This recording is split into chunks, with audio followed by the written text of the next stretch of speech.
King Kong in the trunk. I'm back. Road Rants on Star Wars. And, of course, we've got the leaked images from Colin Trevorrow's Duel of the Fates, Episode 9. The concept art, right, from his script. And good God, it looks phenomenal. It does. Let's take a look now. Oh, look at this first image. There's Rey wearing the a la Luke Skywalker Return of the Jedi outfit with the blue double-sided lightsaber. Hybrid of her staff and the high Skywalker saber on a Star Destroyer. Look at all the dead stormtroopers. Oh, good God, look at this.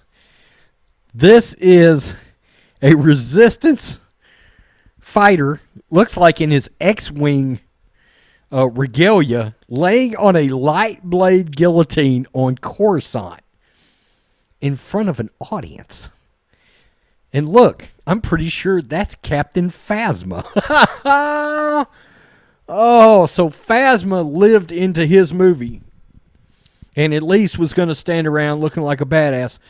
I've got to point out, the one thing I liked about this script from him is Mustafar shows up, like really shows up, and Coruscant is heavily involved in it. I would have loved those callbacks to the prequels like that. Good stuff. Good God.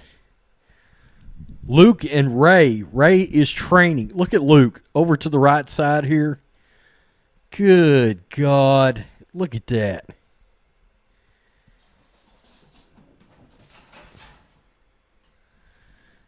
Oh. We finally get to see Luke train Rey. Okay.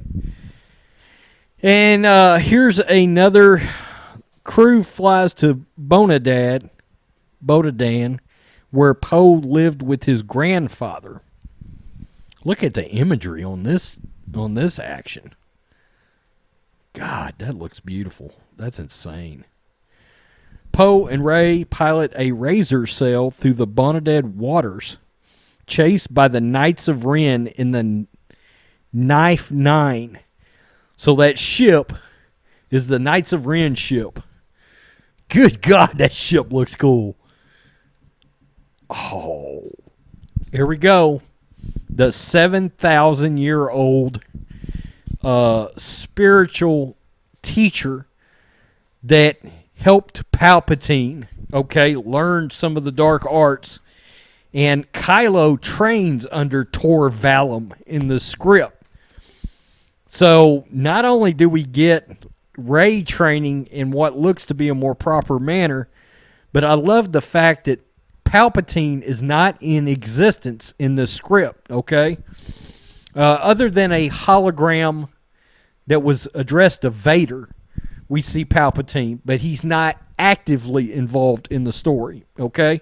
Which means Anakin and Palpatine's storyline remains intact from Return of the Jedi, and everything that came before it is not put into a dumpster and lit on fire.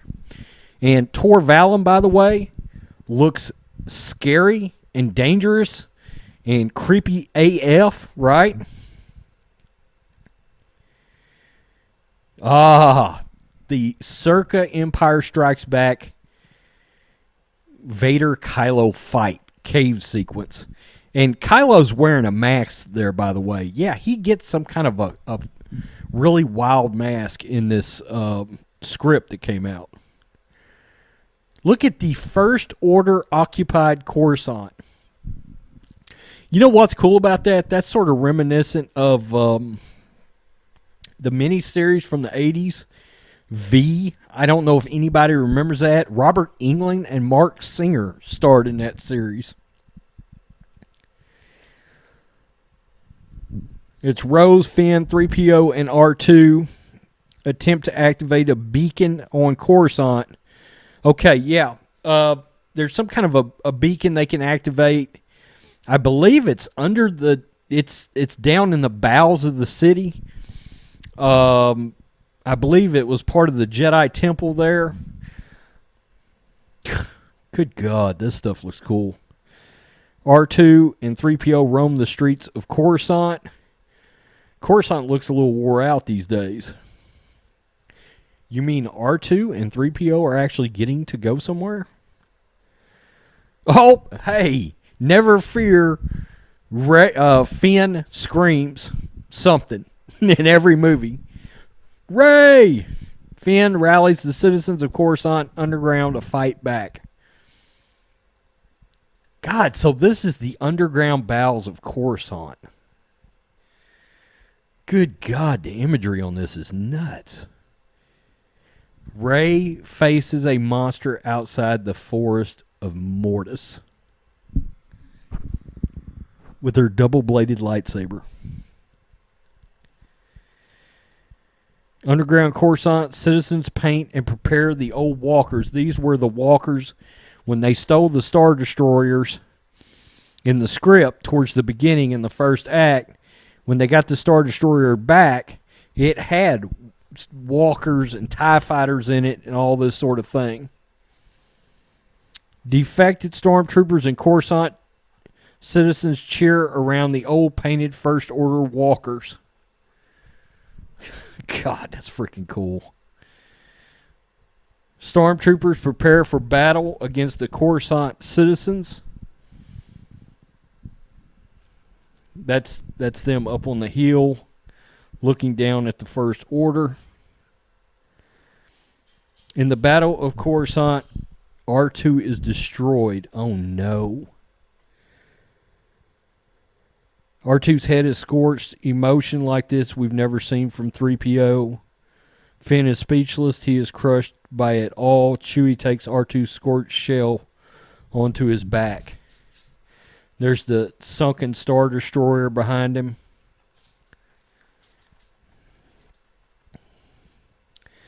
Rey and Kylo fight at the peak of the Temple of Mortis.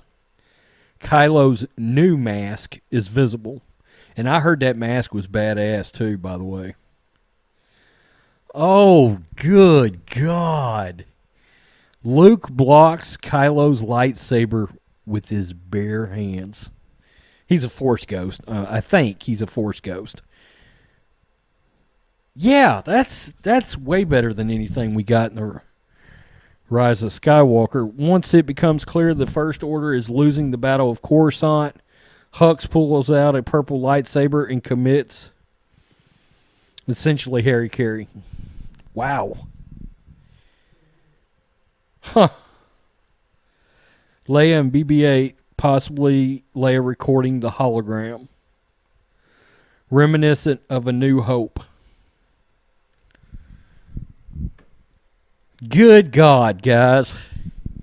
So, Kathleen Kennedy, in her leadership of Lucasfilm, knowingly proceeded to get rid of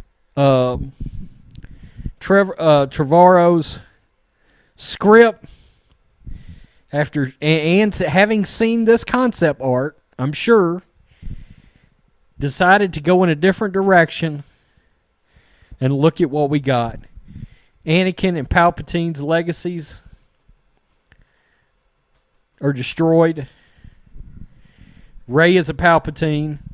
I'm okay with that, except at the end, she says she's a Skywalker. Well, no, you're not.